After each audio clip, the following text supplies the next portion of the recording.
Sveiki, mano vardas Katerina. Jūs klausėtės mano podcastą Lengvos istorijos. Aš esu lietuvių kalbos mokytoja, bet nesu gimtakalbė. Aš kalbu lietuviškai jau 9 metai. Ir noriu jums padėti taip pat išmokti šitą kalbą. Šiandien kalbėsime apie situacijas ligoninėje. Tai paprastas tekstas A2 lygiui. Galite jo klausytis, skaityti arba naudoti mokantis lietuvių kalbos. Prieš klausimo aptarkime naujus žodžius. Nuovargį, усталость. Laukiu savo eilės, жду своей очереди. Mandagus, вежливый. Vaistus iš gamtos, лекарства из природы. Apžiūri, осмотрит. Atsigulti, лечь. Atsistoti, встать. Трунка, длится. Поощкина, объясняет. Нет, даже. Паматуя температура, померяет температуру. Valgyti там tikro maisto, есть определенную еду. Погирея, стать лучше. Būna, бывает. Skųstis, жаловаться. Tokiu atveju, в таком случае. Nusprendžia, решает. Pastebi, заметила. Laukiamajame, в зале ожидания. Šiek tiek baisu, немножко страшно. Pasisveikina, здоровается.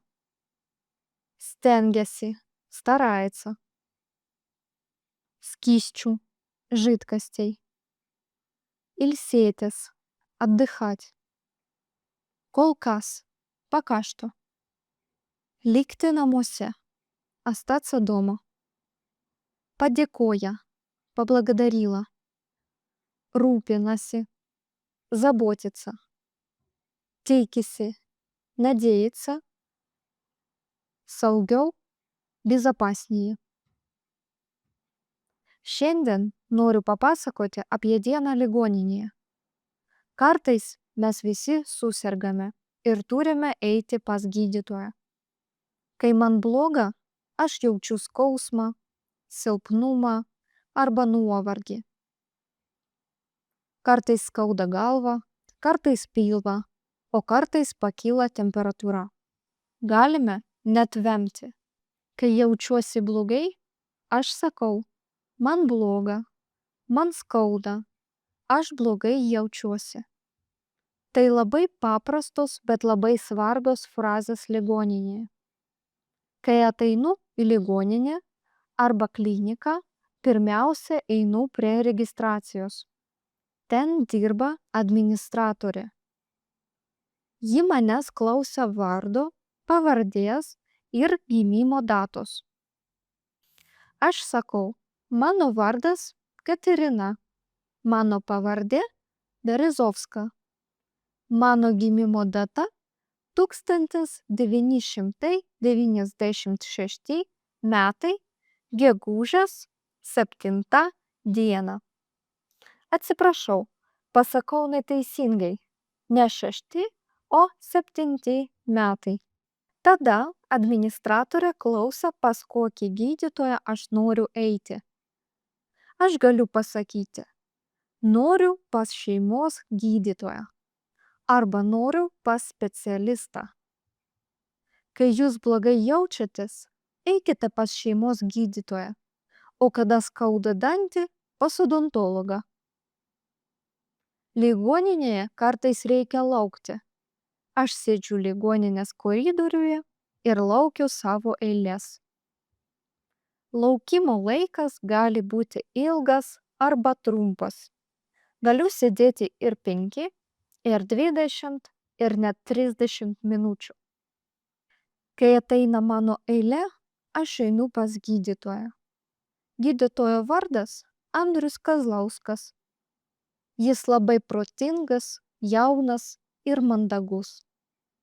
Gydytojas man sako: "Labą dieną, prašom sėskite." Jis klausia: "Kas jums yra?" Aš pasakoju apie savo problemą. Aš sakau: "Man skauda gerklę, man skauda galvą, aš kosėju, aš turiu temperatūrą." Gydytojas klausosi ir užduoda klausimus. Jis klausia, ar turiu alergiją, kiek laiko man bloga ir ar vartoju vaistus. Aš atsakau: "Taip, turiu alergiją katėms, riešutams ir braškėms. Vaistus nevartojau, tik geriau arbatą su citrina ir medumi ir gulėjau lovoje. Ir vieną kartą geriau vaistus nuo temperatūros. Kada aš sergu, man padeda vaistus iš gamtos." Po pokalbio gydytojas mane apžiūri. Jis gali pamatuoti temperatūrą, paklausyti širdies arba plaučių. Kartais gydytojas prašo atsigulti arba atsistoti. Aš klausau gydytojo ir darau tai, ką jis sako. Tai labai svarbu, kad gydytojas galėtų padėti. Kartais gydytojas sako, kad reikia atlikti tyrimus. Tai gali būti kraujo, šlapimo tyrimas arba rentgenas. Aš einu į kitą kabinetą. Slaugytoja paima kraują. Tai trunka tik kelias minutės. Kartais šiek tiek skauda, bet tai greitai praeina. Kai gydytojas gauna tyrimų rezultatus, jis paaiškina, kas man yra. Jis sako, ar tai rimta liga ar ne. Gydytojas gali išrašyti vaistus. Vaistus galima nusipirkti vaistinėje, bet reikia turėti receptą. Jis paaiškina, kaip juos vartoti. Pavyzdžiui, gerkite vaistus 2 kartus per dieną arba vartokite vaistus po valgio.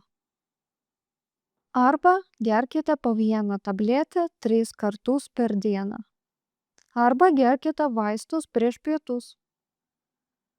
Gali net pasakyti, kad reikia daugiau vaikščioti lauke ir gerti daugiau vandens.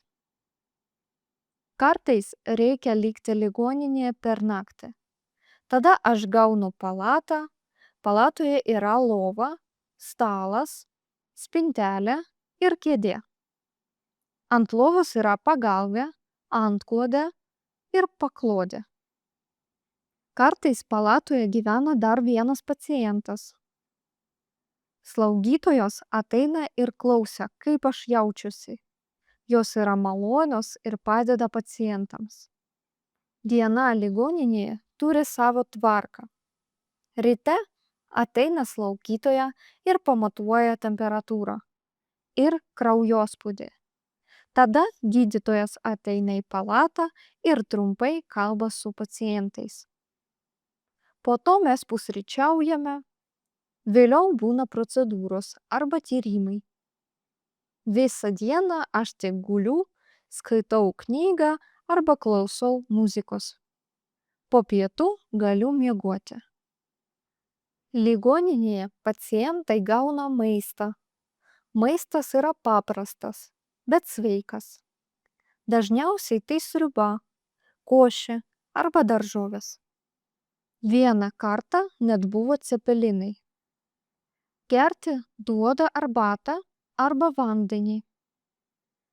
Jeigu aš negaliu valgyti tam tikro maisto, aš sakau slaugytojai. Ligoninės personalas yra labai svarbus. Gydytojai, slaugytojos ir kiti darbuotojai padeda pacientams kiekvieną dieną. Jeigu man skauda arba aš kažko nesuprantu, aš klausiu.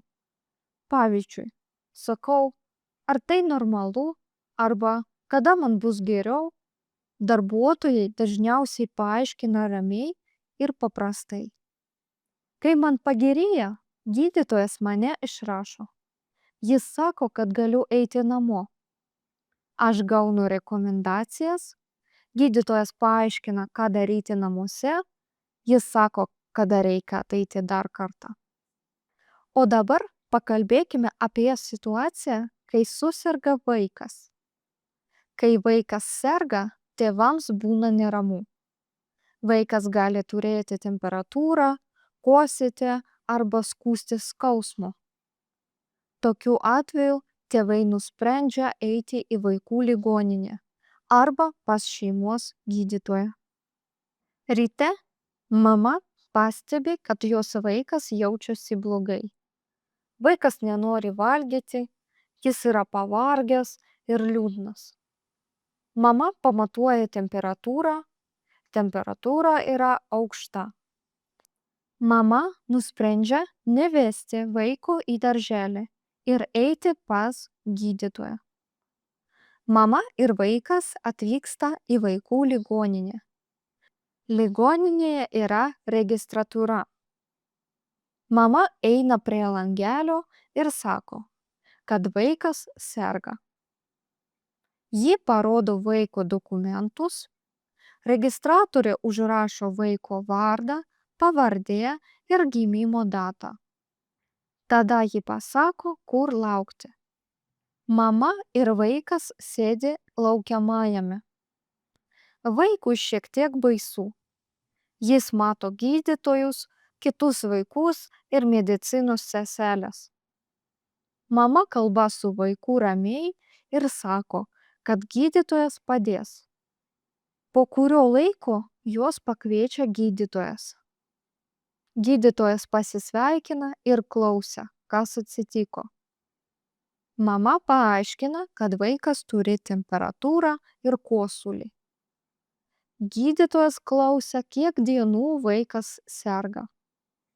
Mama atsako, kad vaikas serga jau 2 dienas. Gydytojas klausia, ar vaikas valgo ir miega.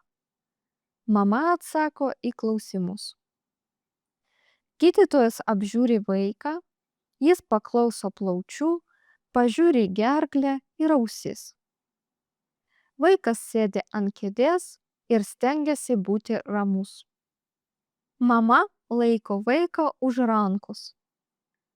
Gydytojas kalba ramiai ir lėtai. Po apžiūros gydytojas paaiškina, kas negerai. Jis sako, kad vaikas peršalo. Gydytojas parašo vaistus ir paaiškina, kaip juos vartoti. Jis taip pat sako, kad vaikui reikia gerti daug skysčių ir ilsėtis namuose. Mama klausia, ar vaikas gali eiti į darželį.